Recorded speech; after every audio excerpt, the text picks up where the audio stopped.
Good evening, everybody.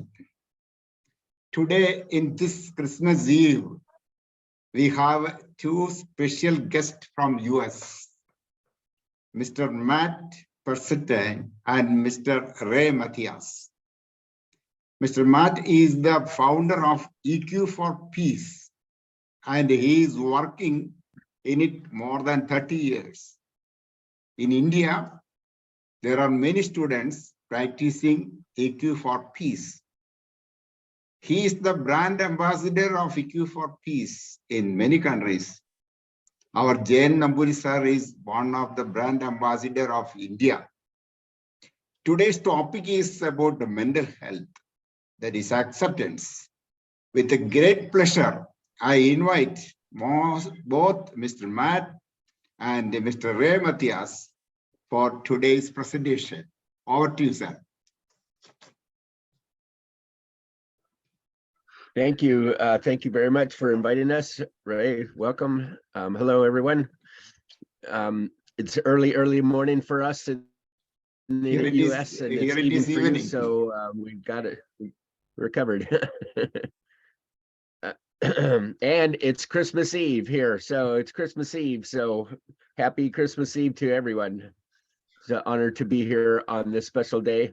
Same to you, and sir. We have an important subject for you about acceptance. Ray, you want to say something? Say hello.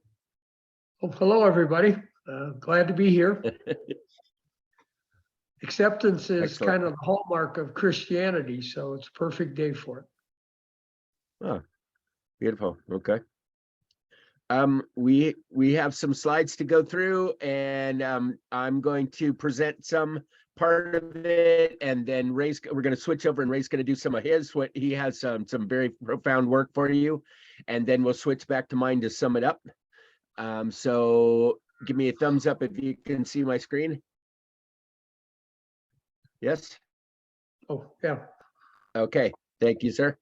All right, very good. So we're talking about acceptance today. Last Friday, we talked about awareness. Today, we're talking about acceptance. And next Saturday, we are going to talk about step 3, which is action, taking action. But first, we have to be aware. And second, what we're talking about today is, it doesn't seem like it's that important, but it is very, very important, is to accept what's happening, accept what's going on inside of you, accept what's going on outside of you. It does not mean you like it. It does not mean you agree, but it is very, very important to be able, we're finding, to be able to accept what's happening, right? Or else we can fight it as long as we want to. It's up to you, right? Emotional intelligence is completely up to you. If you don't want to accept it, don't. But we highly recommend it. Let me put it that way. Highly recommend it.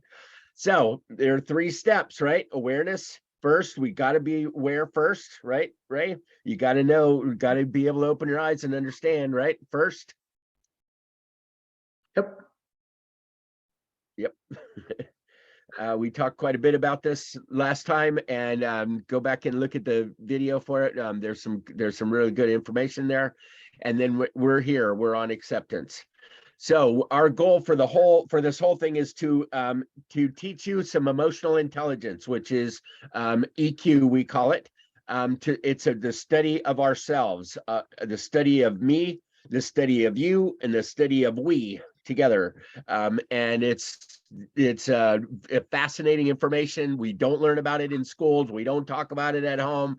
We better not deal with this stuff at work. And so we don't learn about our emotions. Nobody talks about their emotions. And we need to know it's a whole part of our whole system, half of our brain and all that.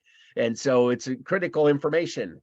Positive mental health is the next step. Is like, okay, so now I understand what's happening. What do I do with it? It's the action steps. It's the strategies for putting this stuff to work in our lives, right? So we got to know about our emotions, and then what do we do with them? What do we do about them? What do we do?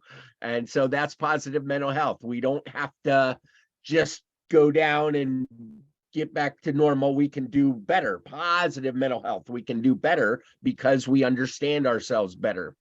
Excuse me, And sir. now we're talking about the 3 A's of positive mental health, which is awareness, acceptance, action. We'd hoping that you will incorporate that into your lives. And the point of all this, the point is peace. The point is peace. That's where we're going with this. This is the results. This is the outcomes, hopefully, is that you will feel peaceful inside of you, and you can create peace in your life in and around you. And maybe someday when enough people know how to be peaceful inside themselves, we can have big peace outside of us, right? Maybe. That's the point of our nonprofit called EQ4Peace. And so we're trying to help you get to peace and create peace so we can all have peace. This is all just for us, but no, I'm just kidding. We want everybody to be peaceful if possible. So if you also, we were hoping to inspire you also to share what you learn, because most people don't know about this. They don't know what we're talking about. They don't know that they don't know. And so they're not asking, right? Yet, although that's changing. And you guys being here is a good sign of that.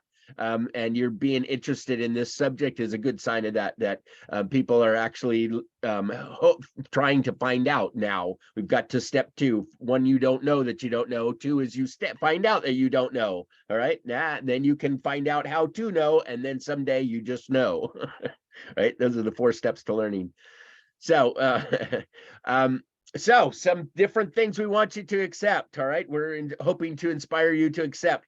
First, we have thoughts and feelings. Most people deny that. No, I have thoughts, but feelings, we push those away, right? We don't talk about those. We don't want to deal with those. No, we have thoughts and we have feelings all day, every day, 24/7, 365. We have thoughts and feelings. We have feelings. We need to learn how to deal with them. We never talked about them. We need to learn how to deal with them. Second, responsibility. This, I should have put, this is the one in bold, not the bottom one, but the responsibility is that your thoughts and your feelings are yours. They're yours. And that is very, very, very good news. That's good news, because that means that you are in charge of you. You are in charge of your life.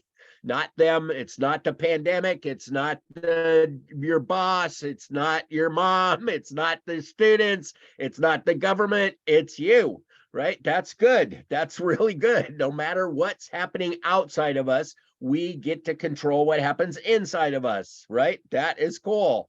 But it's responsibility. So it's also means you got to quit blaming, and you got to quit whining, and you got to quit being a victim. You won't be a victim anymore if you take responsibility for your own thoughts and feelings. They do what they do, but what you do with that is up to you. So, importance of mastering your thoughts and feelings. I suggest, since you do think and feel 24/7, 365, probably a good thing to learn about, probably a good thing to get really good at, right? Probably useful information. And so I'm challenging you to study yourself. This is not always comfortable. This is not always fun. I give you a warning right now. And I'm sure you're aware that if you start digging into your feelings, there's going to be stuff that is not fun. This is not happy information. Sometimes it can be, it's really simple. Let me put it this way. It's really simple, but it ain't easy. Sometimes it is not easy. And so if you can be okay with that, another part of acceptance, if you can be okay that your emotions are not going to be comfortable for you, then you can do some amazing things with them. You can do amazing things with them. If you do not accept that they're uncomfortable, and you never allow yourself to be uncomfortable and allow yourself to feel what your body wants to feel, then it limits you. It puts boundaries on you, and it squashes your heart down. Actually, it squashes yourself, and it makes so your life is this big instead of this big. And that's you doing that. Again, this is a responsibility thing. That's you doing that. And it's mostly because most people don't want to deal with their emotions, the big emotions, because they're very damn uncomfortable. They really are. Sorry, there's other ways to do it. There's other psychology that goes all the way around it, and you can change things, and you can adjust things, and you can move them out of your body without even feeling them. You can do all kinds of stuff. I suggest very strongly that you also get good at feeling them, actually feeling them for real. It's called feel it to heal it. And I think that's one of the very, very important part of our emotional growth is to be able to deal with our emotions directly, all of them, and the ugly ones too, the ugliest ones. I'm saying the three biggest ones are fear, anger, and sadness. If we can get good at those, we can do almost anything, according to me. And please share this with somebody else. Please. So let's do a quick check-in. Remember, awareness, acceptance, action. Let's start with awareness. So what are you feeling right now? What are you feeling? Just check it out inside your body. What are you feeling? Awareness, identification, or acceptance. What are you feeling? Find it on here. Maybe this will help, maybe not. Yes, you can feel more than one thing at a time, right? Go ahead. You can have 1 or 2 or 12 of these. We call it name it to tame it. Sometimes knowing what you're feeling, just identifying it, makes it feel better right there, just by understanding yourself and going, oh, that's what that's embarrassment, or oh, that's frustration. Okay, all right, interesting. Acceptance, right? Awareness, acceptance. Here's what we use with kids a lot. Teachers use it in school. Question isn't how are you feeling, it's what are you feeling. How usually gives you a physical response. Okay, that's it. Well, no, here's step 2. Okay, here's step 2. You identified hopefully a feeling or two, right? Is that okay with you? That's it. Simple question. Do you accept what you felt? Or are you gonna deny it? What do you, Ray? What are some of the words that we use to when we don't accept? I'm sorry, what are some of the words we don't use when we don't accept? Yeah, we use for ourselves. No, I don't. It's denial. It's no, that's not important. Feelings don't matter. Big boys don't cry, so I'm not really sad. I'm not really angry. I'm just upset. That kind of stuff. Well, there's bumper sticker you see a lot in the United States from conservative-minded people that I probably shouldn't repeat here. It says "F your feelings." So obviously, really? Oh yeah, you I've see never that a seen lot in Colorado. And basically, what is their point? Well, basically, what they're getting at is that they call us snowflakes. If you're a liberal-minded person, they call you a snowflake because you have feelings. And like somehow that makes you weaker than them. So they basically have bumper stickers that say F your feelings. There you go. Yeah, there's another one. If I express my feelings, or if I show my feeling, that shows weakness, right? That's a big one. In fact, yeah, good point. And yet they're the ones that are angry all the time because they're scared. Yeah. So accept. So once you know what you feel, accept what you feel. And then next week we'll talk about action. What are we going to do with it and what are we going to do about it? But first we got to become aware and accept. So step 1 is awareness, it helps to be aware of. And now we're talking about what it helps to accept. Acceptance is the action of consenting to receive or undertake something of value, something offered.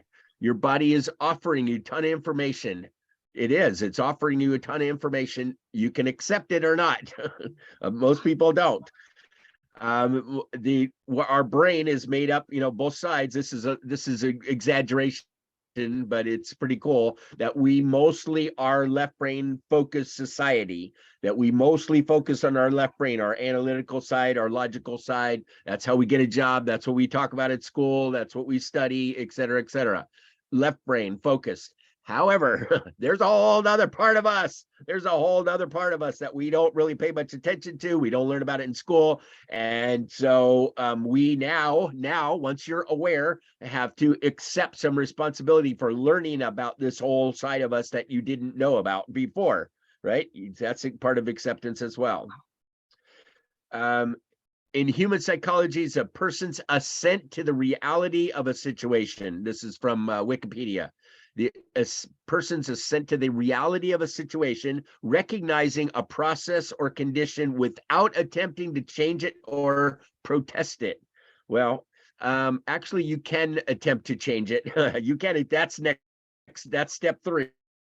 You can attempt to change it, actually. That's step 3. And protesting it, that's up to you. That's up to you. That's an action as well. But the important part of this, I think, is your assent to the reality of a situation, recognizing a process or condition. That's it. And accepting it. Okay, I'm having a feeling. Okay, it's not that big a deal. It's okay. Eckhart Tolle said, he defined acceptance as a surrender to the now. He wrote, what is it? Something about now. I forget. It's a beautiful book. The Power of Now, I think it is, right? Eckhart Tolle, read that book. It's fantastic. The Power of Now. Surrender to the now, a response to anything occurring in any moment of our life. Strength, peace, and serenity are available there when no one is struggling to resist or hang on tightly to what it is and what is so in any given moment. Dr. Wayne Dyer put it, he said the main point of personal growth is to accept that it is how it is, exactly as it is. It's really hard to argue with. It is how it is, exactly as it is. That is hard to argue with, I think, but it's fantastic to for our personal growth. Like I said, with positive mental health, we're learning how to go down so that we can come back up again. That's an acceptance thing as well. We're learning that, oops, this is supposed to be up here. There we go. There, something like that. I found this quote: to be the best, you must be able to handle the worst. Well, that's true if you're competing, but in a lot of places in our lives, we're not competing. We're just living, right? And so what I switched it to be your best, you must be able to handle your worst. I should say but it's about being able to handle whatever comes up inside of us, accepting the struggle that's going to be there, and accepting that sometimes we got to deal with our negative emotions every bit as much as our positive ones, right? So if you can handle your deepest fear, this is like I said, the big 3, your deepest fears, your biggest anger, and your profound sadness, if you can handle those 3 to the depth that your body feels them, then there just isn't much that life can throw at you that you can't handle. It's true. It's amazing. Just try just those 3. There's tons and tons of feeling words. There's tons of information. There's tons of different identifications for them. But I suggest you just get good at these 3, and man, you can do almost anything. You can do almost anything. So another acceptance is that you're in control. You're in control. You cannot always control what goes on outside, but you can control what's going on inside of you. That's called emotional intelligence and positive mental health. You can, and that's a big deal. That's a very big deal. So, all right, I'm going to pass it over to Ray, and he's going to talk about his suggestions for acceptance. So, Ray, take it away, buddy. Share my screen. Stop other screen sharing. I want to continue. Yes. I am accepting my release of control to you. Okay. That is an acceptance. Letting go of control is a big deal. Go back to from the beginning. There we go. You're on your last slide. Okay, there you go. Okay, so we're at acceptance.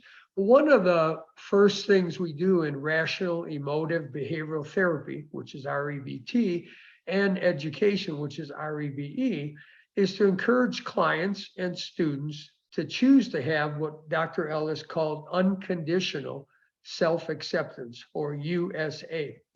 Now, what it means is choosing to see whatever you think, feel, say, or do have in the past or might in the future as being part of you, or as part of being human and understandable given what your life experience have been and what you have to deal with at the moment. Now, the reason we do that is because of shame. And if you understand how shame comes about, you can see why it's so important. Shame comes from believing you're not living up to expectations, either others or your own. And there's a lot of that out there. And the reason is because we all have plenty of expectations placed on us from early on in life, and place many more on ourselves as we go through life. That means plenty of opportunities to feel shame. Now, it's a quote I like to use from William Shakespeare: expectation is the root of all heartache. And we'll talk a little bit more about that the next time around too. Now, shame is often the primary feeling that people seek relief from by drinking, using drugs, dropping out of school, or attempting suicide.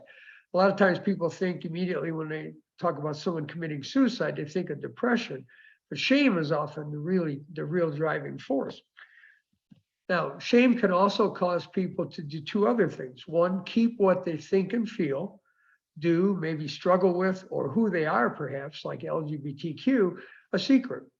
It also causes them to avoid seeking or accepting help that is available to them. Now, and keeping secrets can end tragically. I remember I was at a conference once and a lady got a phone call and she says, "Oh my God." I was talking to her after the conference. She said, "Oh my God, my daughter's friend just committed suicide." And the next thing she said was, "I didn't know anything was wrong with him." Well, that's because they do such a good job at keeping secrets. And the reason that can end tragically is because they repeat irrational thoughts to themselves without the kind of challenge that they would get from other people if they were said out loud. And then by that simple repetition causes simple opinions or even falsehoods about themselves, others, and life to become automatic and feel like facts instead of just the simple opinions that they are. And, you know, we talk all the time in the United States right now about the big lie. And as the Nazis used to say, people will believe a big lie before they'll believe a little lie. You just have to keep repeating it. That's basically brain physiology. Now, and these facts become the irrational logic of all kinds of unhealthy, self-destructive behavior like suicide. By irrational logic, I mean, what they do is irrational, but because it makes their life worse and doesn't make sense for that reason. But to them, it makes sense because of what they believe from all the practice and rehearsal. Now, Dr. Ellis used to sum this effect up by saying shame blocks change. And that's why we work so hard at it right at the very beginning. Now, part of being human means you'll never be the first human being in history to think, feel, say, or do something, or make a particular mistake, or be a certain way, for example, LGBTQ. You'll never be the last person in human history. You always have a lot of company. And what that suggests is it's part of being human to think, feel, say, or do what you do, or to make a particular mistake, or be a certain way. Now, part of being human also means no one is perfect. Everyone makes mistakes. Dr. Ellis used to say we're all FHBs, or fallible human beings, who at times think, feel, say, or do things which make our own lives, and sometimes the lives of others, worse instead of better. Now, understandable means if you put others through the exact same life experience, they'd probably end up thinking, feeling, saying, and doing much the same. Now, some might fare better, some might fare worse. We'd probably get a bell curve for how things play out, but most would probably think, feel, say, and do much the same. Now, there are some ways we try to encourage people to choose to have USA. One of my ways I've always done it is I suggest, suppose on the day you were born, we took 100 other newborns, and from that day forward, put them through all the exact same life events you've been through. Now, what would they probably think, feel, say, or do at this point in their lives? Now, my guess is probably much the same. There might be some that would be faring better in life and some that would be faring worse, but most people would probably be pretty much the same. Now, of course, we never do that. It happens sometimes, but not to that extent. Now, I also like to teach a formula called nature plus nurture equals personality, where nature is all those constants about human physical, psychological, and social development, and where nurture is a person's life experiences, what happens to him, and where personality is a pattern of thoughts, feelings, and behaviors. Now, nature plus nurture is like equals personality is like the algebraic formula we learned. I think I learned this in 5th grade. A plus B equals C, where A is a constant and B is a variable. Well, if A stays the same and you change B, C changes. And likewise, when people have certain life experiences, you get predictable personality outcomes, different predictable patterns of thoughts, feelings, and behaviors. Now, another way I try to encourage people to choose to have USA is to suggest that we should all come with movies of our lives. And when we meet people, others had to watch our movie and we had to watch theirs. Now, if they did that, would they see the understandable reasons why you think, feel, say, and do what you do now? And if you watch their movies, would you see the understandable reasons they think, feel, say, and do what they do now? And I think the answer to that is a definite yes. This happens naturally in schools sometimes. A teacher will go to a counselor to complain about a student, and then the counselor will share some experience, some life experience that student has had, and the teacher didn't know about. And after doing that, the teacher will say, oh, I didn't know that. He's doing a lot better than I would probably be doing if that happened to me. That happened so many times during my career as a teacher. Now, we also have something called unconditional other acceptance, which means choosing to see what others think, feel, say, and do, or who they are as part of being human and understandable given what their life experiences have been, which may have been much different than our own. Now, if you have UOA, you can still dislike or disagree with what others think, feel, say, or do, or who they are. It just helps temper our emotional response to what you don't like and or disagree with, if you choose to look at things this way. Now, having UOA and letting others know you have it makes others feel safer around you. It makes them feel more likely to choose to have unconditional self-acceptance if you model unconditional other acceptance for them. It makes them more likely to share troubling thoughts and feelings, which could be life-saving. It makes them more likely to accept advice or more likely to accept constructive criticism, which could be very helpful for them to receive.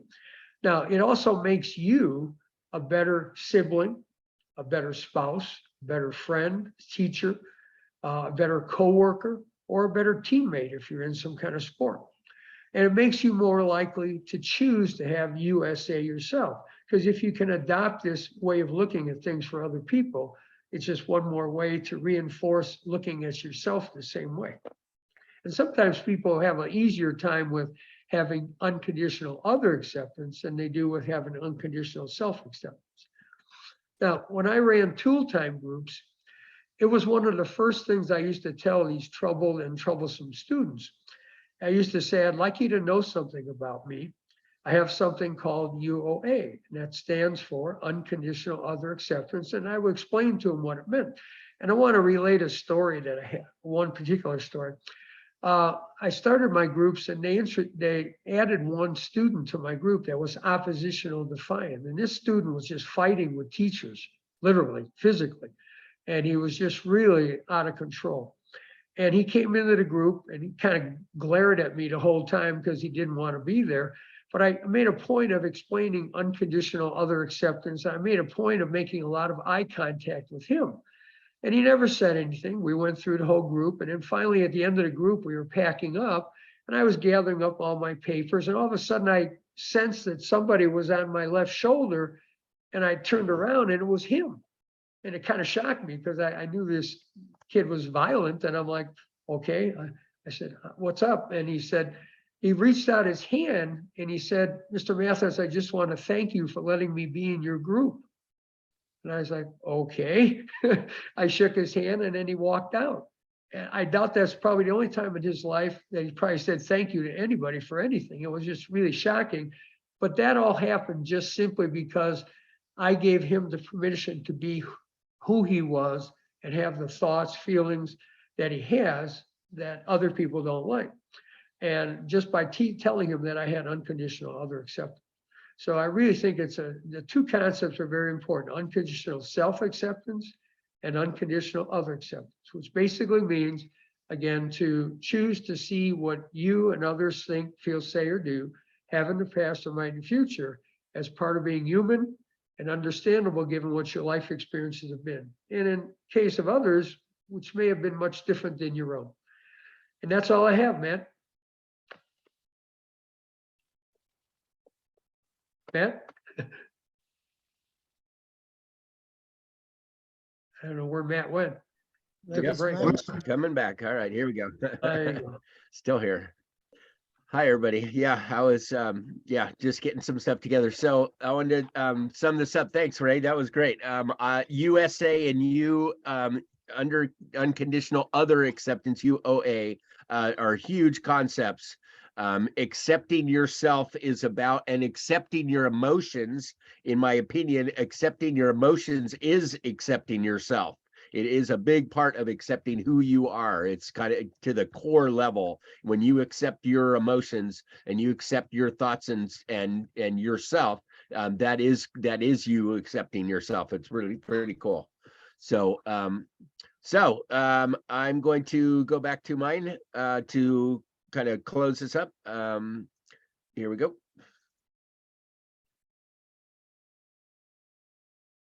All right, you see my screen. Positive mental health, what does it teach us about acceptance? Accepting our thoughts and our feelings, right? Accepting our thoughts and our feelings, accepting responsibility for our thoughts and our feelings, and accepting the importance of our thoughts and our feelings, right? All three of those. Ray talked about accepting yourself, unconditional self-acceptance. That does not mean you like it. It does not mean you have to stay that way. It does not mean that you're the epitome of everything. It does not mean you're right all the time. It does not mean you're right all the time. That is a big deal. You guys, I've seen some incredible things happen because people needed to be right. Watch out for that. Warning, warning, warning. Accept that you could be mistaken, and sometimes it's actually pretty cool to be wrong, right? When we start thinking of incredibly negative things, and when we have big negative generalizations about how the world is, a lot of times we can't even see when it doesn't meet our generalized belief on things. And so we continue thinking what we thought before, which was not good. And I don't even want to believe that. I don't even want to believe some things. For me, I thought I was unlovable. I thought the world was a dangerous place, scary place. Made these big negative generalizations about how life is. Now I'm looking to be wrong about those. I'm looking for positives. I'm looking for ways that things work. I'm looking for positivity and optimism and for things to work. I don't want to believe what I used to believe, that they didn't work. I don't want to believe that I was completely powerless and that that all these things in my life controlled me. I don't want to believe that anymore. So I kind of have to loosen up about what I'm right about and what I'm maybe not so right about. So watch out for that one. So, but accepting does not mean you're right. Accepting does not mean you're perfect. Accepting does not mean that you know everything there is to know. Accepting means, oh, okay, that is how it is. Other people see it differently. Maybe this is what I think. Maybe it's not, right? I can change it if it doesn't work for me. So, but if I don't accept it, then I can't make any changes. I'm already perfect, right? I don't know. Maybe that works for you. It doesn't work for me.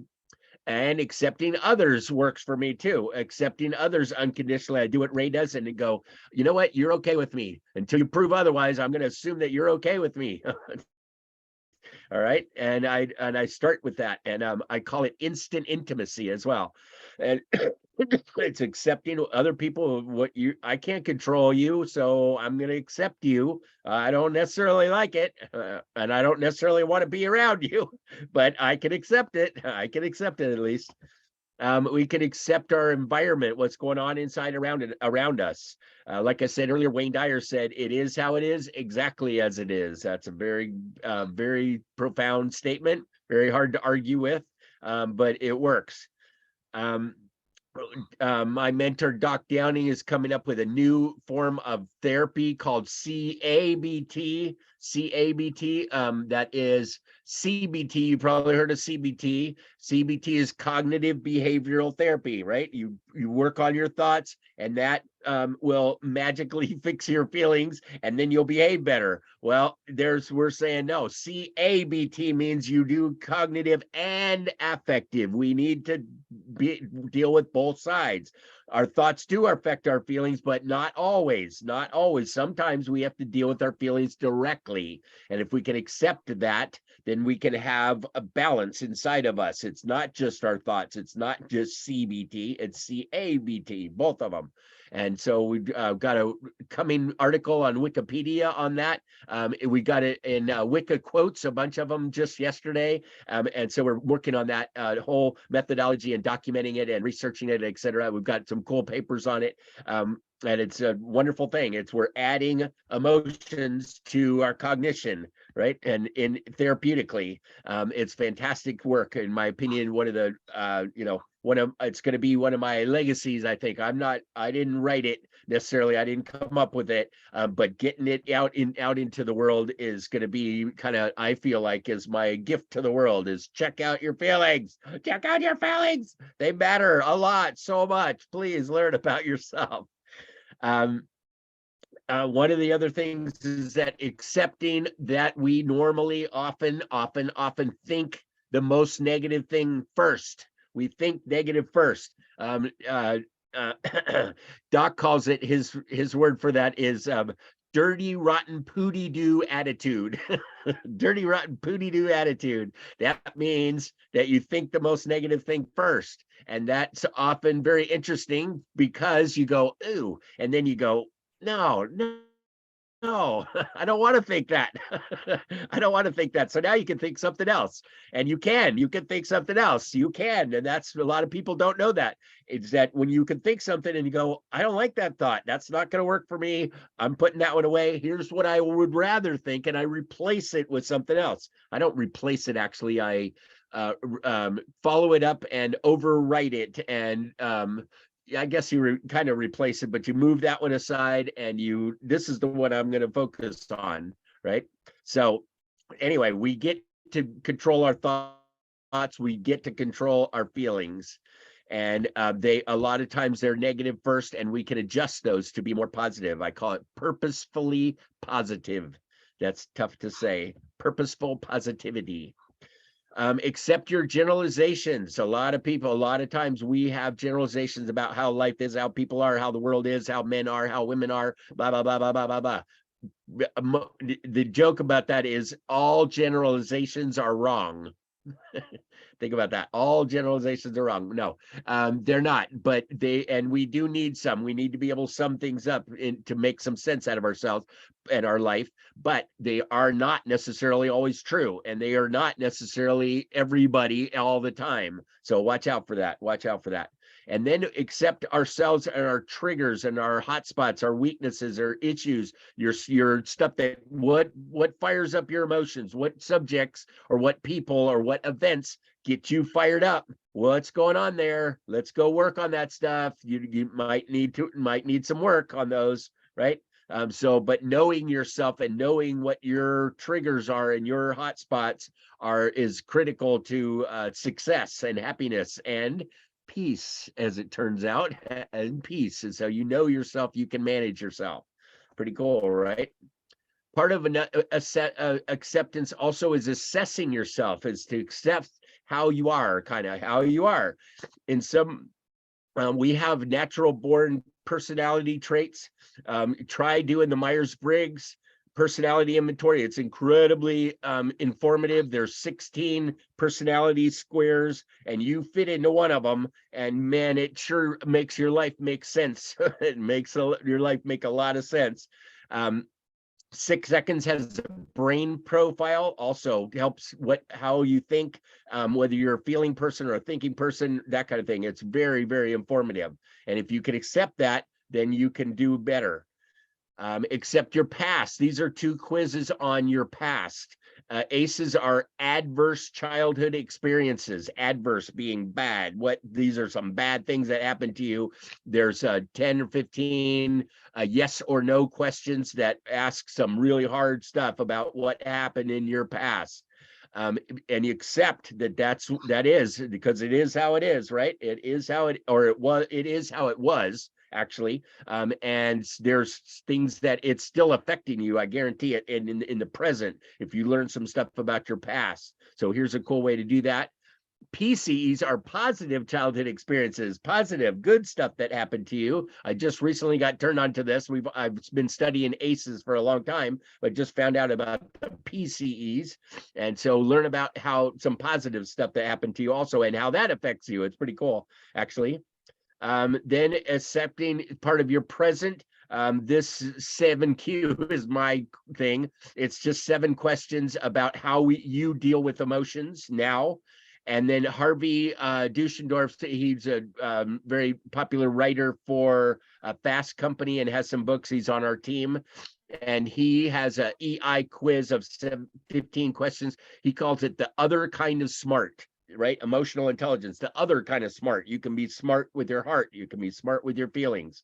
So the other kind of smart, and there's some great stuff in there. So you might check that out. And so we're to the conclusion is world peace begins with inner peace, right? That's what we're working on. Acceptance leads to inner peace. Acceptance leads to inner peace. World peace begins with inner peace, and we start from the inside and grow out from there. We do thoughts, feelings, decisions, and actions. That's what we are. That's what we need to manage inside of ourselves. Acceptance goes right between feelings and decisions, according to me. I should put a little thing in there.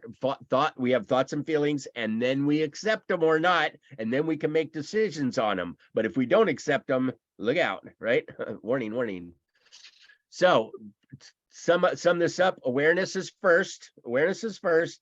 But if you get good at step 2, which is accepting, that's getting good at accepting people, places, and things quickly and completely. Like, yes, it is how that is. I don't have to like it. The next one, acceptance does not mean approval. Acceptance does not mean approval.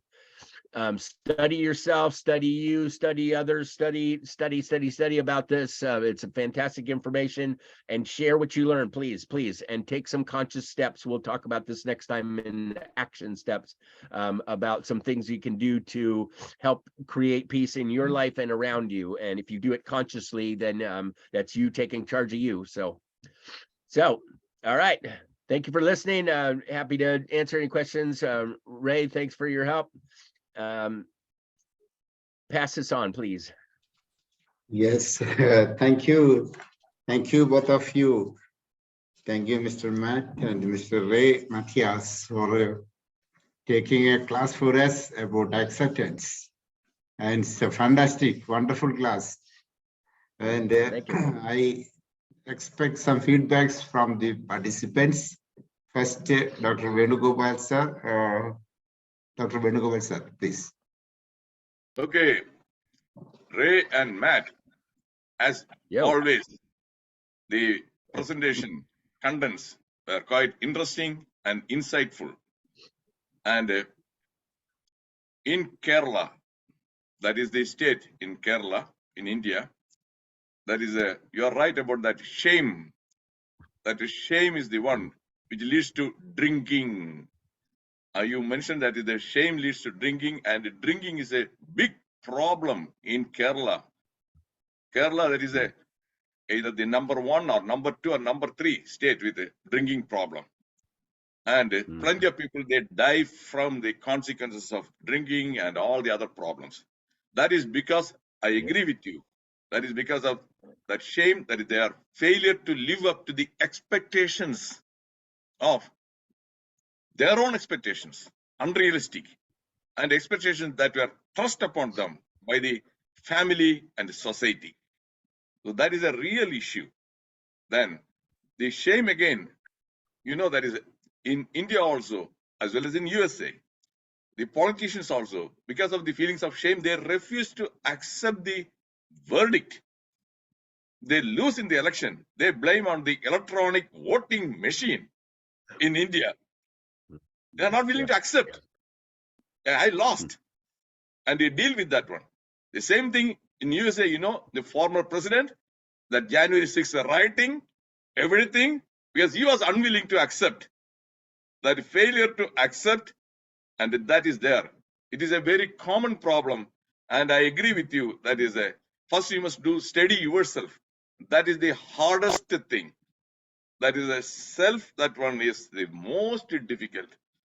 So this is very insightful in this group. Again, I'm sure that is this group of people who have come to listen to you. They are really very open-minded. They are very open-minded. That is why they are here on the Christmas Eve day. Otherwise, they wouldn't be here. So I am sure that is some of them will be actually motivated to do or study themselves. Anyway, it was a good presentation. Thank you. Beautiful. Thank you, Dr. Venugopal, sir. Now, Sindhu, madam, please. Sindhu, madam, please. Hello, everyone. Hello, sir. Am I audible? Audible. Yes, I am from Coimbatore, and I recently got contact of this group. And in later only I could join, but when I started listening, I was not able to move for a single minute. So I take this as a personal learning, to be frank, because to know myself is my first goal, I feel. So I am an aspiring counselor, and I am doing MSc Applied Psychology now, and attending some workshops and training, learning is going on. But it is really an eye opener, and 2 points I noted that got very much deep into my heart is for our peace. We are working always for getting peace, no, in every way. So to get peace, we need acceptance. And at the same time, the acceptance is not approval. The 2 points are really the takeaways from this great webinar. Thank you so much. Thank you so much. Thank you, Sindhu, madam. Acceptance is not approval. It is good. Then Chandragala, madam, please. Chandragala ji.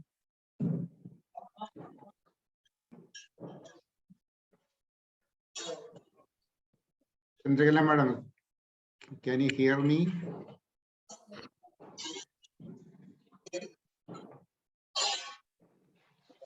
Yes.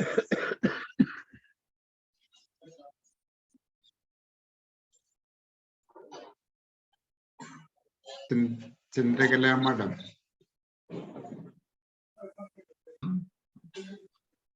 Anil Kumar, sir. Anil Kumar, sir. Anybody in this group?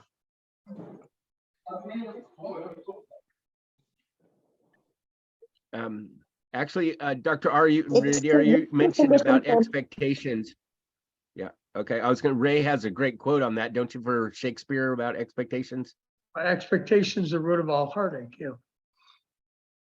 And we'll talk a little bit more about, we'll talk more about that next time too.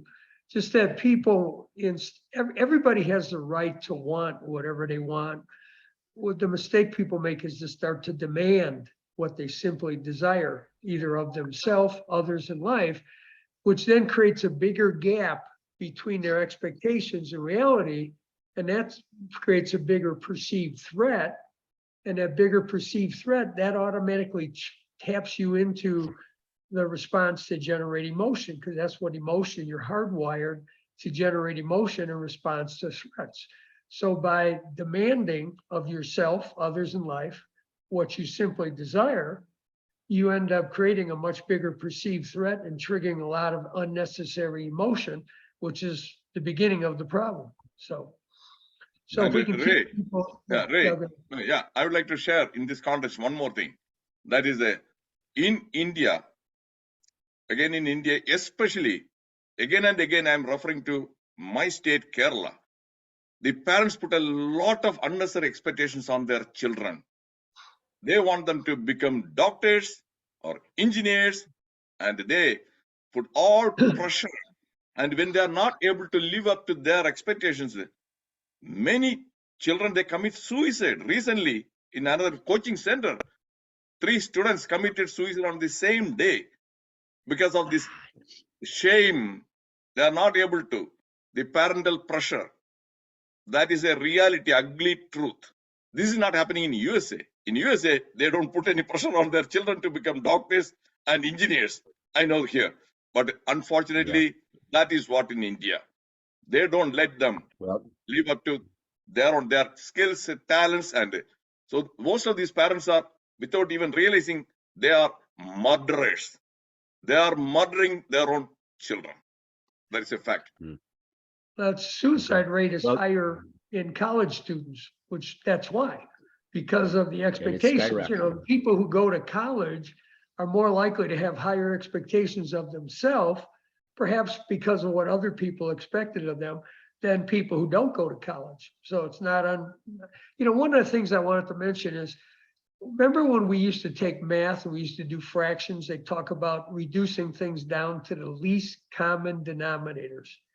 Well, I like to use that term because that's what we try to do in REBT, is we break things down, the way people behave and feel, down to the least common denominators.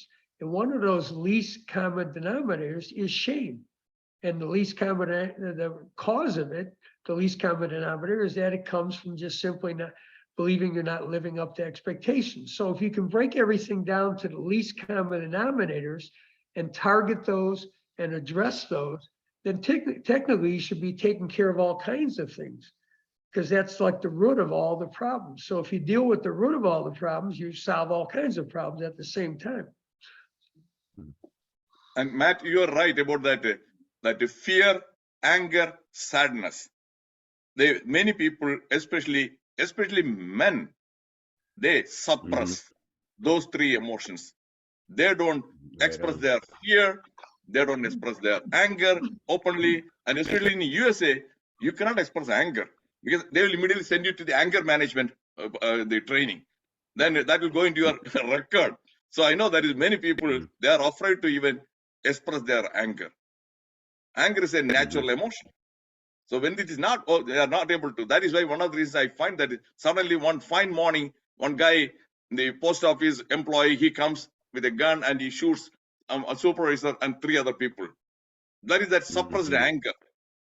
Most of this gun-related violence in USA is because of that suppressed anger. That is, I believe, or I think. And the anger, I think it's a fight or flight thing, but very often you start with the fear first. And I like to say that, you know, we have hundreds of millions of guns in the United States. To me, that's a symptom of a lot of people who are scared needlessly. And then they become angry, because that's, you know, when you have a perceived threat, first you feel that fear and that anxiety, but then that can easily flip into the anger, and you get into, instead of flight, you go to fight. And that's why we've got millions, which is kind of ironic, because when COVID came along, a lot of us were mocked because we wanted to wear masks. Oh, you're so afraid. But the same people who are mocking us are people who have a bunch of guns in their house because they're afraid somebody's going to break into their house. Well, I'm more likely to get COVID than I am to have somebody break into my house. So it's just, you know, it comes down to a perceived threat. And even hate. We talk a lot about hate in the United States. Hate comes from perceiving someone else as a threat. The problem is people do that needlessly and wrongly. That throughout human history, people have been perceiving threats where they didn't exist, or magnifying ones that might out of proportion to reality. And that's like the least common denominator of all human experience, is that people manufacture threats where they don't exist and magnify ones that do out of proportion to reality. And then they end up with all this emotion they don't know what to do with. And that's why we have so many conflicts and problems.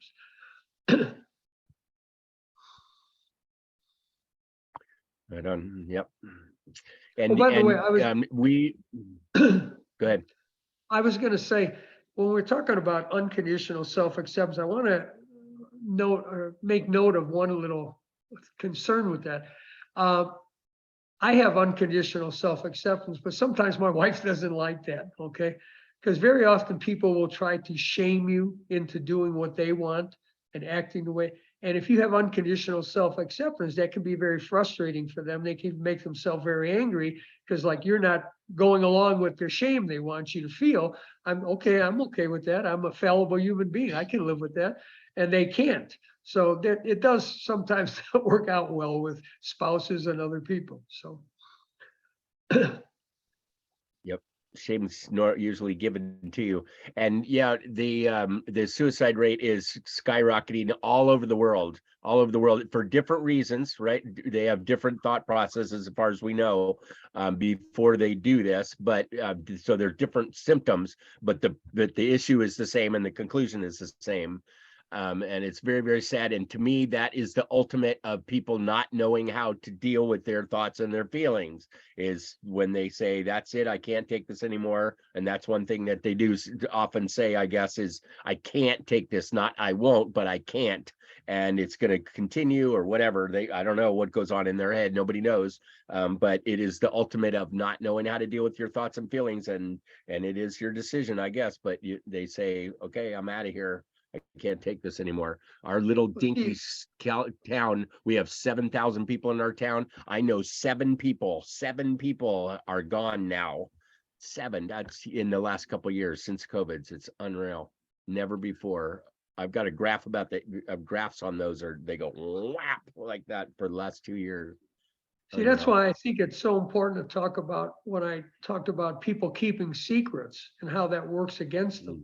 Because, there's an old term like a broken record, where somebody, when they do what we call ruminate, where if they keep things to themselves, they just go over and over and over. My wife does this a lot. She'd be mad if she heard me say that. But, and you just ruminate, and pretty soon that becomes an automatic thought. And I call that irrational logic, because like if you're an 80-year-old man with terminal cancer and you say, I can't take this anymore, that makes, in some sense, that makes a lot of sense. But if you're a 17-year-old kid and you're saying, I can't take this anymore, well, that's the irrational thought. That comes mainly just from simply repeating it to yourself over and over and over again without anybody questioning it or challenging it.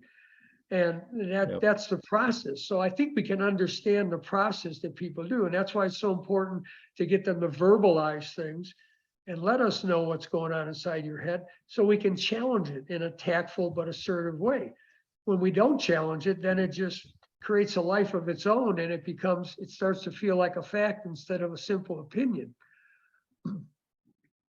Good. Yeah, Ray, that is that broken record. That is a very good analogy. Broken record, a replay of the irrational thoughts again and again. And that one, a downward spiral. That will take you into a downward spiral. Miserable. Yep. Overthinking usually means underfeeling. Very good. Anybody else to comment or give feedback to our guest, Dr. Juman Mohan? Jamna Mohan. Gamna. Okay. Gamna Mohan. Hello. Good evening. Yes. Hello. Hi.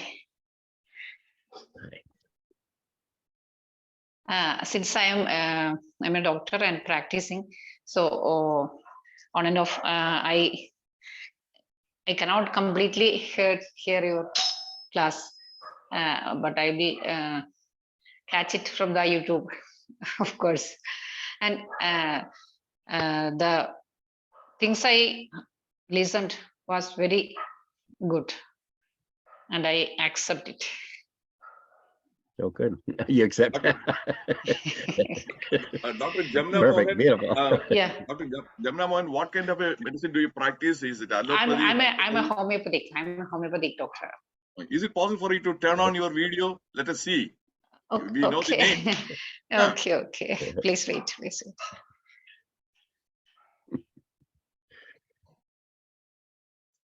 Okay, where do you practice? Hello. Where do you practice? I am practicing near my home. Where is your home? I don't know. Where is your home? Oh, sorry. I am in Kerala, Kottayam, and Eq4Peace. Okay, thank you. You know, when you think about expectations, who has more expectations placed on them than most any other profession? Doctors.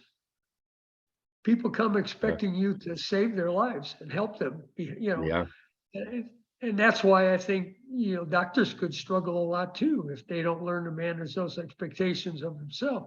And sometimes they unfortunately go the opposite way, where they get kind of cold-hearted about things and kind of mechanical about things to protect themselves. And that comes across really bad too when you're on the other end of it. If you're sick and then somebody feels real, almost like they're cold-hearted and just writing them off. That's kind of how my brother-in-law feels right now. He's got bile duct cancer, I guess, which is a pretty aggressive cancer. And, you know, he just found out he's terminal. And it's just like nobody wants to do anything for him. So it's very frustrating for him. So, but, you know, I can understand. I was a paramedic, so I dealt with that on a smaller scale. But, you know, we always deferred to a doctor for him to make the final decision. We didn't have to do those life and death decisions. We just acted out what he wanted us to do. And yeah, Ray, that is being a medical doctor and practicing in USA for so many years. I know this one. That is unrealistic expectations from the patients. We find it extremely difficult. For example, a smoker with a COPD, badly damaged lung, and who is on oxygen, he continues to smoke, and he comes and asks us to fix his breathing problem. It is impossible. Unrealistic expectation. He continues to smoke, lung is completely damaged, and he wouldn't follow this one. So that acceptance, he is unwilling to accept that his lung is completely damaged, and the only thing is what he has to do, accept that one, and then do something to improve his own health. It is not happening. See, that's the fact you bring up smoking, drinking, all those kind of behaviors. Those are all directly related. Those are all mood altering things. So it all ultimately comes back to people are responding to the way they feel by smoking, drinking, using drugs. They're trying to attempt to mood alter what they don't like. And that's why I've always thought health education, I focus so hard on mental health, because what they're doing, smoking, drinking, using drugs, serves a purpose. And that purpose is it gives them relief from thoughts and feelings they don't like having. Well, the best thing to do, if you're going to ever get rid of that, you got to get rid of that purpose. Otherwise, they're going to continue to smoke. Because if you take their smoking away, for example, then people still have all these feelings they don't like and don't know what to do with. Well, then they do other things like eat too much or maybe start drinking too much. So they just substitute one form of relief for another. So the ultimate goal is to help them deal with their thoughts and feelings. And that's why when I taught health education, a big part of my course, 6 weeks out of the 16 weeks I had, or 18 weeks I had, was mental health. Nice. And Yes, then, Matt, I want to mention one other thing about when you mentioned generalizations. That is such an important part, because people have two natural tendencies. One is to note and attend to differences between us and other people. And that's a survival strategy, because differences are more likely to represent threats. And the second thing is to generalize about our experience, because that's a way to deal with all the input coming in. And unfortunately, people often overgeneralize, and that's the basis for racism, xenophobia, homophobia, where people not only, you know, attend to some difference between them and other people, but then they overgeneralize about that.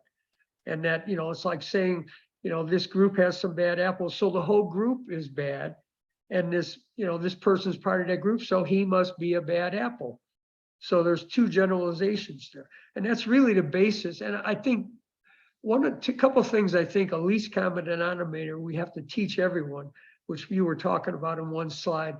The ultimate goal of the brain is to make sense of what's happening around you and identify threats and help you deal with them, respond to them. And I think that's important to know that, because it's something it's too often ends up too much of a good thing. People are identifying threats where they really don't need to exist, and they go overboard with that. And the other thing is to teach people more, make them more aware of those two innate tendencies. I call them innate cognitive tendencies. One is you're always going to have a tendency to note differences between you and other people. Well, one of the solutions is for us to start to look at the similarities and things we have in common, like Venn diagrams, where you have two sets, but how much overlap do you have? Well, human beings have a whole lot more overlap than they do differences. But what happens is we tend to focus on the differences. And we have, for example, in the United States, we have conservative media encourages people to focus on their differences. And that's part of what's called grievance politics, where people are focusing on the differences between them and other people, and then magnifying those out of proportion to reality. And we're fighting with each other over what? You know, it's silly, but it's because we're being encouraged to go with our natural tendency to note and attend to differences and then overgeneralize about them. So I think it's important to make people aware of those two innate cognitive tendencies, that you have a tendency to note and attend to differences, and that can get you in trouble. And then to overgeneralize about those differences, that can get you in trouble as well. And Ray, you are right about that conservative media, about that differences. They are trying to show that creating conflict. And there it is mostly, if at all, maybe based on the color. But in India, it is based on the religion. It is very common. Based on the religion, the media, they try to divide people. All the differences. And that is what is happening in India. So everywhere, the media, they do a terrible job.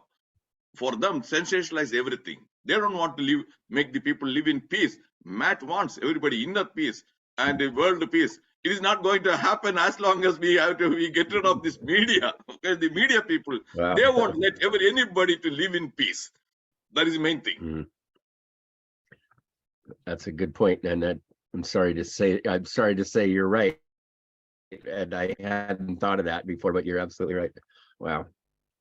So I always Good ask the point, question, you know, in the United States, we have everybody fighting with each other. My question is, who benefits from us fighting with each other? And the people who benefit are the people who want to get rid of government. And, you know, if you get rid of government, that allows them to make money in any way they want, amass huge fortunes, and whether it hurts people or not, and they want to get government out of the way. So one of the ways is get people fighting over government and distrusting government and wanting to get rid of government. And that's pretty much where we're at least with half of the United States. So, I mean, you would probably notice better than me, doctor, but, you know, I think on the DNA level, we're probably 99.999% we have in common. And there's like a very, very small fraction of our DNA that makes us different. And skin color, for example, is an obvious difference that people can know easily. But I think there's like 3 genes that determine skin color out of 10,000 to 30,000.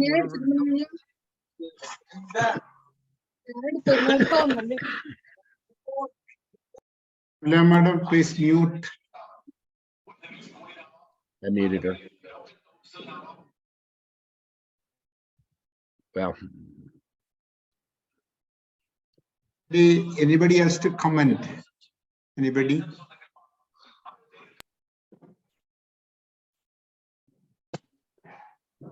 Anita, madam. good conversation. I put the PowerPoint in the chat. It includes mine and Ray's. So if you want to, it's a Google Drive, so you can download it or you can watch it right there. Thank you for having us. It was great talking to you all.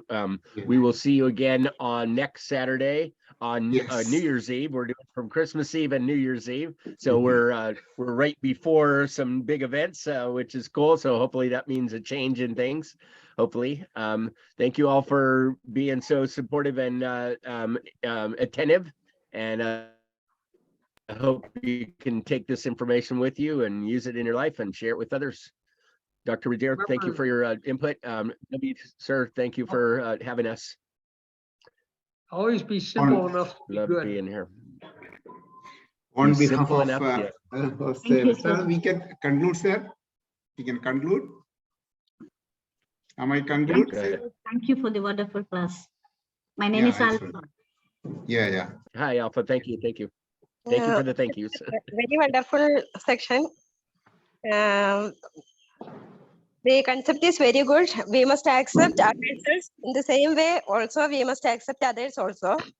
Everyone have same feelings. We must accept first their feelings.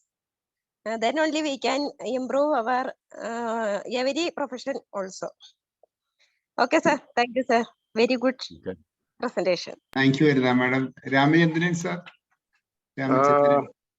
Excellent explanation and insightful presentation, both of you, sir. Thank you very much for so deep and great presentation into that subject.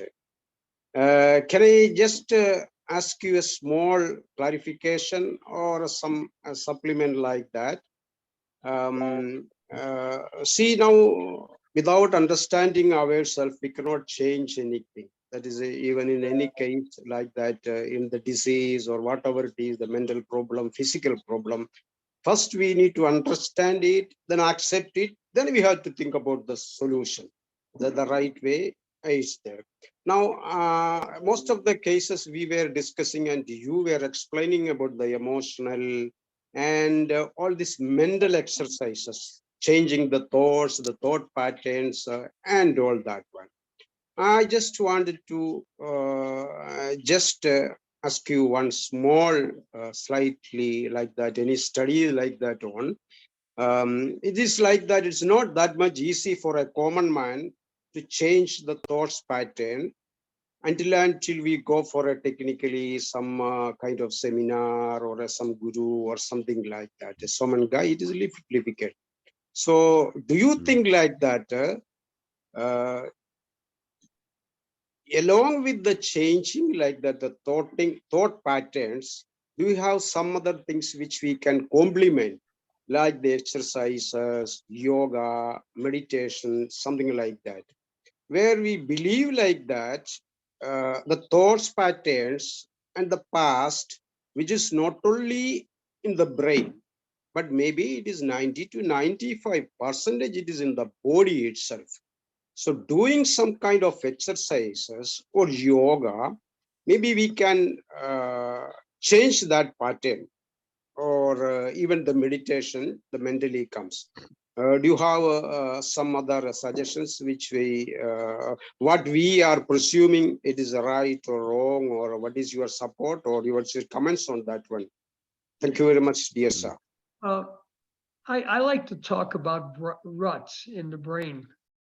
That when we practice thoughts, feelings, and actions, we create ruts in our brain.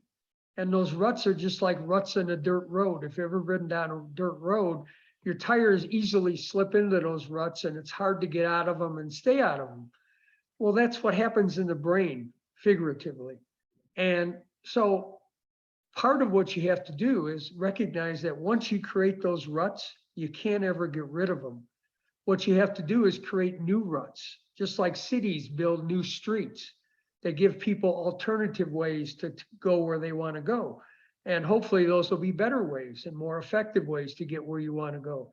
And so you have to create new ruts by thinking new thoughts. And those thoughts will cause new feelings. And you just have to practice all this until they become rutted. And then they can compete with those old ruts for use. Now, the problem is, you can still go down those old ruts at any time because they're always there. It's kind of like a city building new highways, but there's still old roads that people can take. And sometimes people mindlessly go down their old roads.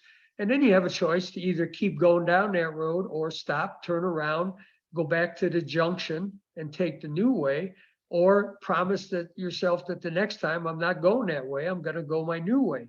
That's just basically an analogy for how it really works. Now, as far as there's a difference between getting better and feeling better.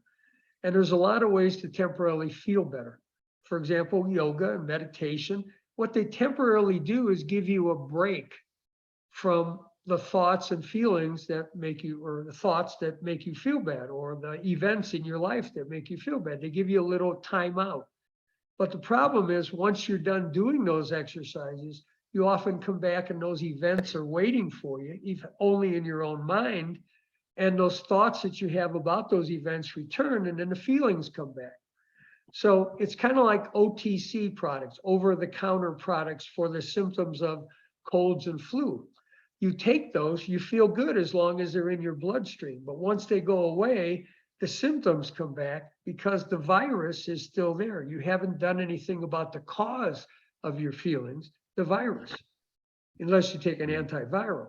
So in the same way, once we stop exercising, doing yoga and so forth, very often we come back to those same life events, if only in our own brain, and then we end up having those same thoughts about that, and they generate the same feelings, and we end up in the same place again. That's why people can get addicted to therapy, because they go once a week to a therapist and they feel better when they walk out of the therapy session, and then they go back to their everyday life and the same things are there and they still struggle to deal with them, and they end up having to go back next week to get another shot in the arm to feel better. Or metaphorically, a shot in the arm. Getting better means changing the way you think.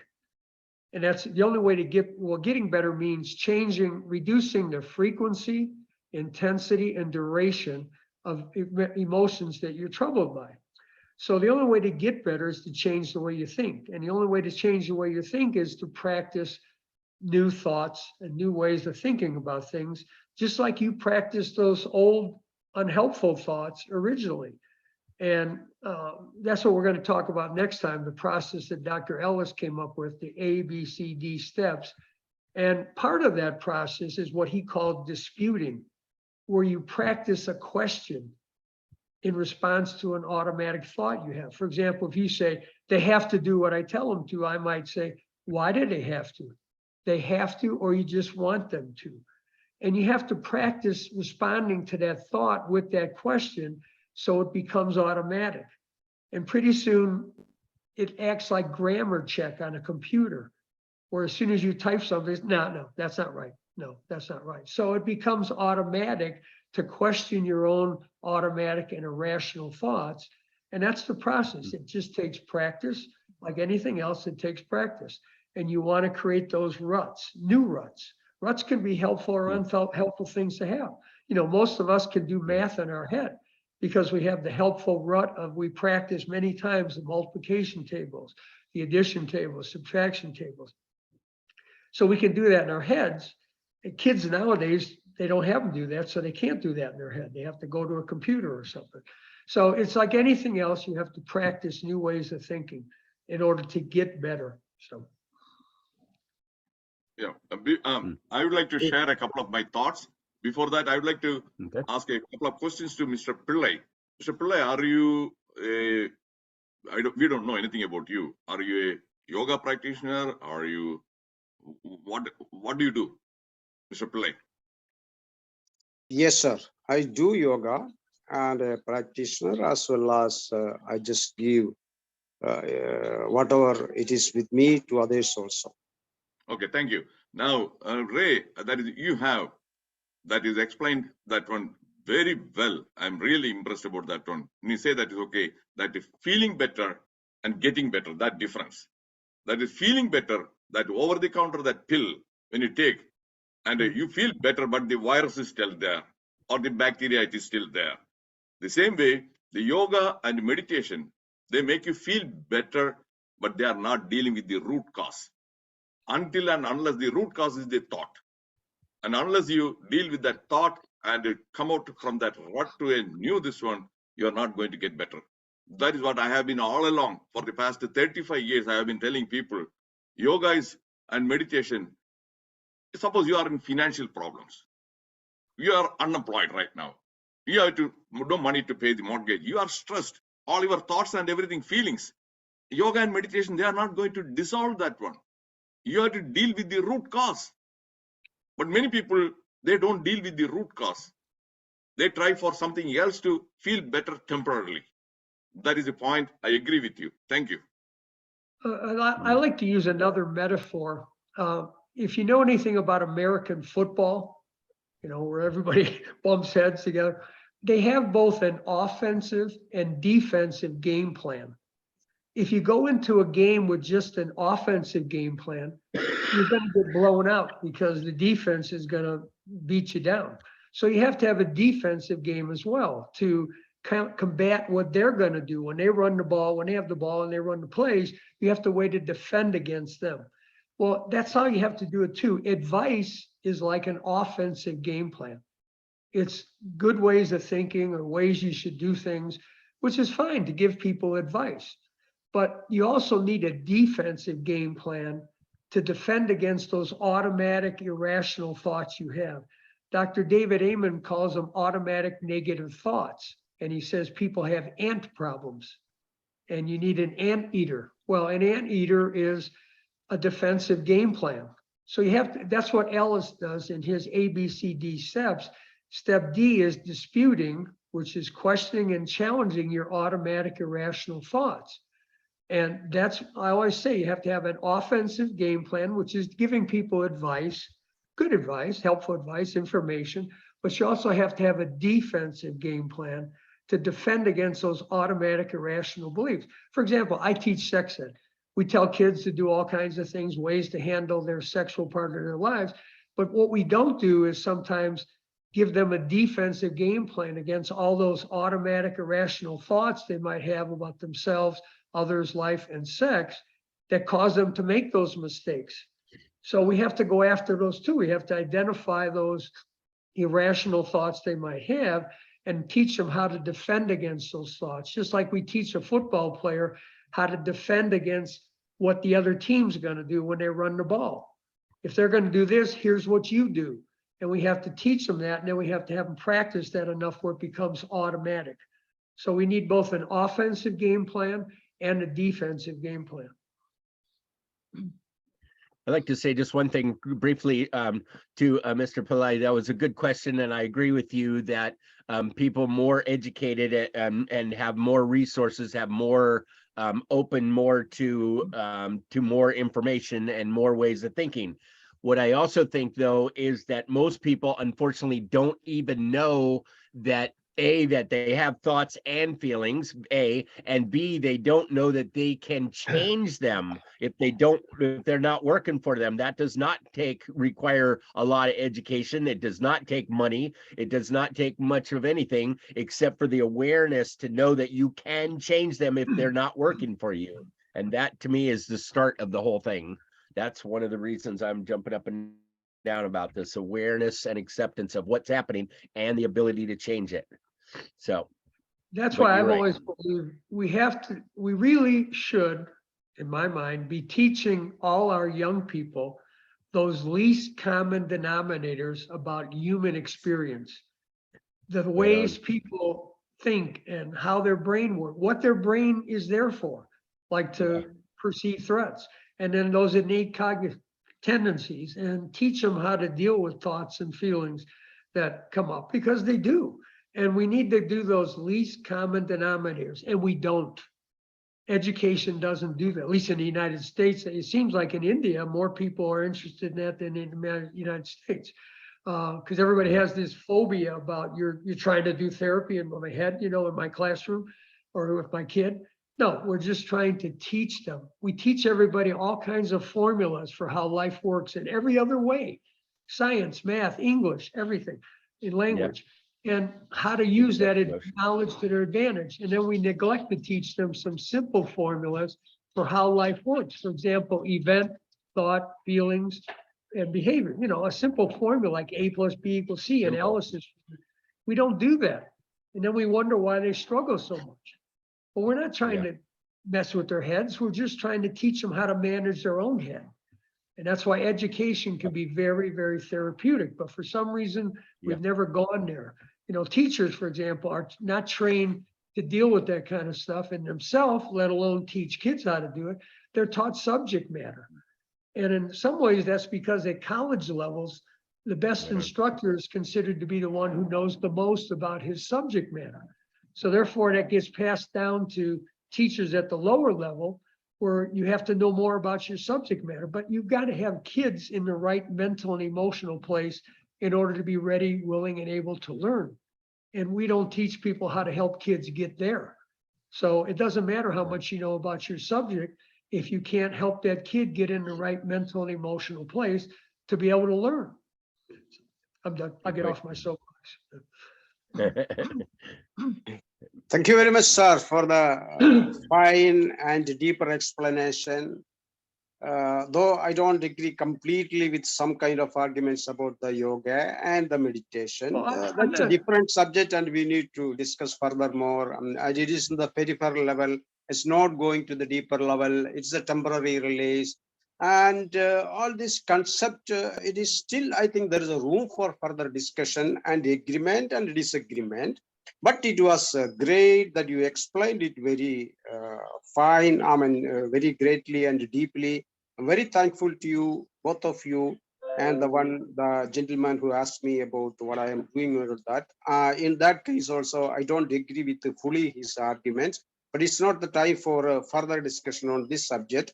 Maybe we will be able to make it in some other day, some other occasion, and then we will see it further. Thank you very much, gentlemen, all. Thank you very much. Yeah, I just so don't get me wrong, misunderstand what I'm saying. There's a very important place for yoga, meditation, and things like that. It's, you know, if somebody's really struggling, it's a way to get them centered and to stop all the craziness that's going through their head, just to get them to take a time out. That can be very important, could be life-saving. But ultimately, there may need to be some other steps taken to get them to change the way the thoughts they have about what's happening to them. And that's a different process. And, you know, sometimes in meditation, you actually do that, because if you practice thoughts during meditation or mantras or whatever, I think that's the word for it, then those might become something you respond to life with automatically. That can be very helpful.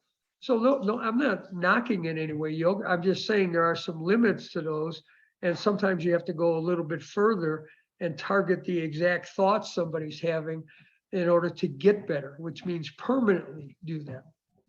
Because sometimes those negative thoughts are so strong, those automatic negative thoughts are so strong that, you know, just simply having an offense or advice or some other way of thinking is just not enough. So you have to really challenge and question those negative thoughts as well as come up with new thoughts. So.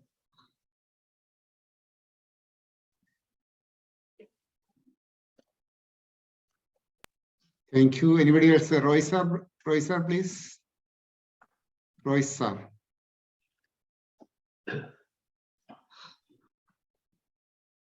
Roy sir, can you hear me? Roy sir, salamuttu. Yeah. Sridevi madam. Nash. Gladson Matthew. Anybody else? So, I am temporarily nippo vanney ullu. I kettittilla. Appo adonde enikku parayan pettilla. Just Okay. You can hear it from the YouTube tomorrow. Okay, sir. Thank you. Yes. Anyway, whatever I have heard, I like very much. Very informative. Only that much. Okay, thank you. Thank you, madam. Okay, then we can conclude. With anything else? Sir? Okay. We know Sabu sir is not here. And Ramendra sir, you want to add anything? Ramendra, raise hand. No, it's okay. Thank you very much, sir. Okay. Bye. It was great. Okay. On behalf of Sabu sir, I take this opportunity to give a grand thank, a big thank to Dr. Matias and also our Ray Matias and Matt for this great they call speech. Mr. Matt. Mr. Matt works. Okay, Mr. Matt. Okay, thank you. Yeah. Thank you, sir. You will be a doctor. In future, you will get. In future, both of you will get PhD. That is why I'm saying like that, because your presentation is that much effective for us, and at the same time, it is educative. Okay, sir. Right. And also, I congratulate all the persons present here and give a good feedback to both Matt and Ray Matias. Thank you, everybody. And a gentle reminder, tomorrow there will be no class for us. Yet we have to assemble here at the same time, and we have a Christmas message by a father, and details will be published in the group. And also, Sabu sir asked me to convey his happy Christmas to all the persons, all the participants in this group. And with this, I conclude. Thank you. Thank you. Have a great and a happy Christmas, all of you. Thank you. Happy Christmas. We'll see you next Saturday. Have Yes, a wonderful sir. Christmas in Thank the you. meantime. Thank you all. Bye all. Happy Bye, Ray. Christmas Thanks. to everybody. Yes. Thank you very much. Bye-bye. Thank you. Thank you so much. Bye-bye. Bye-bye. Bye-bye. With your permission, may I close? Okay, Yep. sir.